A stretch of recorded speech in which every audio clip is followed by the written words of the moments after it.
For hundreds of years, First Nations people have suffered under a broken system that gives power over their lives to a faraway government in Ottawa that decides for them. That government has decided badly under both political parties. The result has been poverty, substandard housing, unsafe drinking water, and unemployment. Section 2 of the Indian Act gives all control over reserve land and money to the federal government. Tax revenues from businesses on First Nations reserves often goes to Ottawa, forcing First Nations people to go back to the nation's capital and ask for their money back. That puts power and control in the hands of bureaucrats, politicians, and lobbyists, not grassroots people in the community. It leaves First Nations leaders spending their time seeking approvals, filling out paperwork, dealing with incompetent and intransigent bureaucrats in a faraway place that are not accountable to the people on the ground. One example of this problem is that too much of the fiscal revenue from resource projects done on First Nations lands still goes to the federal government, and too little goes to the First Nations themselves. Resource companies do sign benefit agreements with First Nations, but the process is ad hoc and bureaucratic, and much uncertainty gets in the way. That means more money for lawyers, lobbyists, consultants, and paperwork, and less benefit for the people on the ground who actually do the work. It means that projects that would be good for everyone, especially the First Nations who champion them, often never happen at all.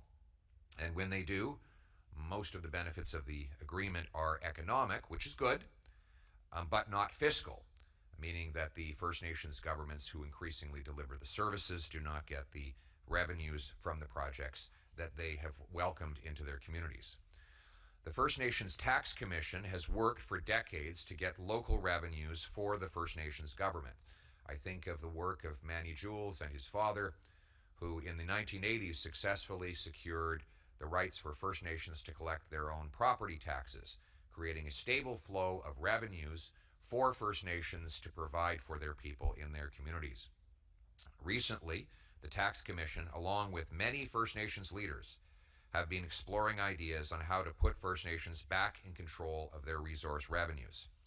I'm running for Prime Minister to put people back in charge of their lives. That includes First Nations. Conservatives believe in less power for the federal government and more power for the First Nations. First Nations should have the right to bring home more of the benefits of their resources to their people. And so today, I'm kicking off consultations with First Nations and industry on an optional new model for First Nations that they could opt into, giving them more direct fiscal revenues from resource projects on their lands. This proposed model will not impact on any First Nations treaty rights, inherent rights, self-government agreements, rights under Section 35 of the Constitution, legal claims, or funding agreements with Indigenous Services Canada. There are obviously going to be questions that we need to work out, and that's why we're consulting and listening to the people most affected and with the most knowledge, many of whom are here today. But our consultation will happen in all 10 provinces and 3 territories and with First Nations of all kinds across the country. And I am deploying all of the shadow ministers in my shadow cabinet to carry out those consultations and get answers to questions like the following. What lands should this program apply to? What projects should this policy cover?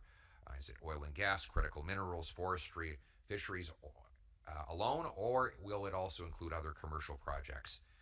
Ideas on how to increase transparency and simplicity to the benefit of First Nations. There are many questions that such a proposal will provoke, but there is no question about some of the key principles. First and foremost, that we think that the most promising outline so far is that the First Nations resource charge proposed by the First Nations Tax Commission.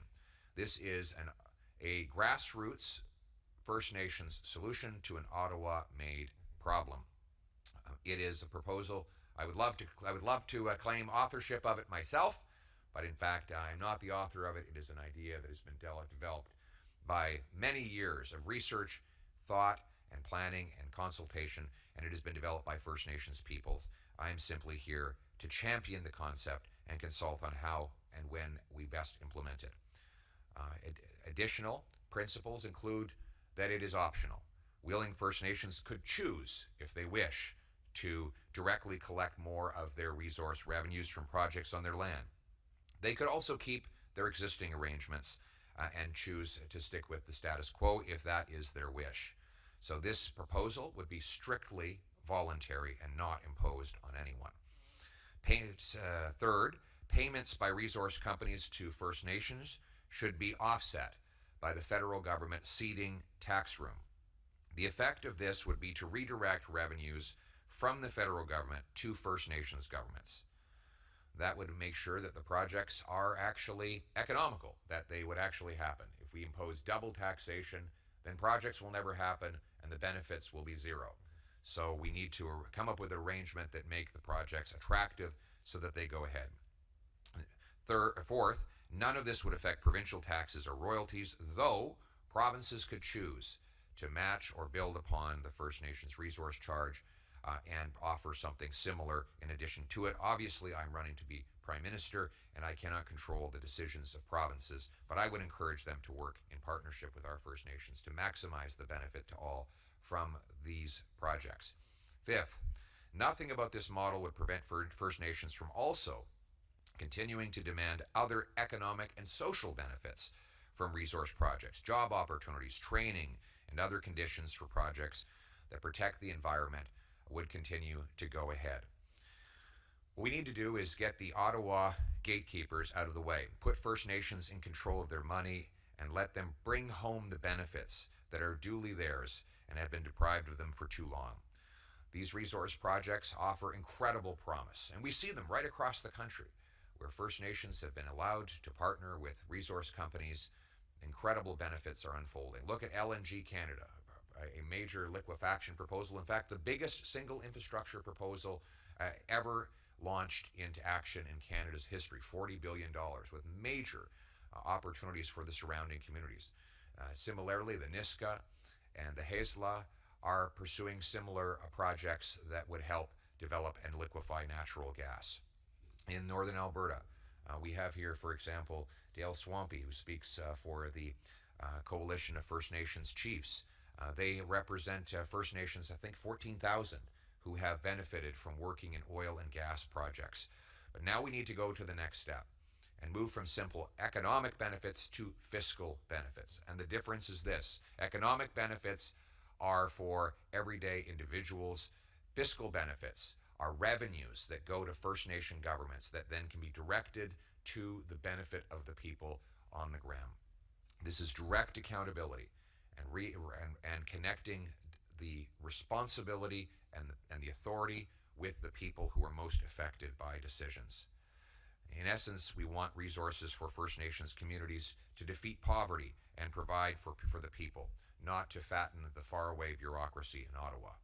Revenues earned directly from the lands would go to the people without having to apply for federal government programs, which are already in place and which will continue, but which will be supplemented by localized revenues that are in the hands of the First Nations people themselves. That means less time wasted on paperwork and forms, getting approvals, and facing roadblocks put in place by a faraway government. Simply put, First Nations people should have the freedom to take back control of their lives and the resources and bring it home for their people.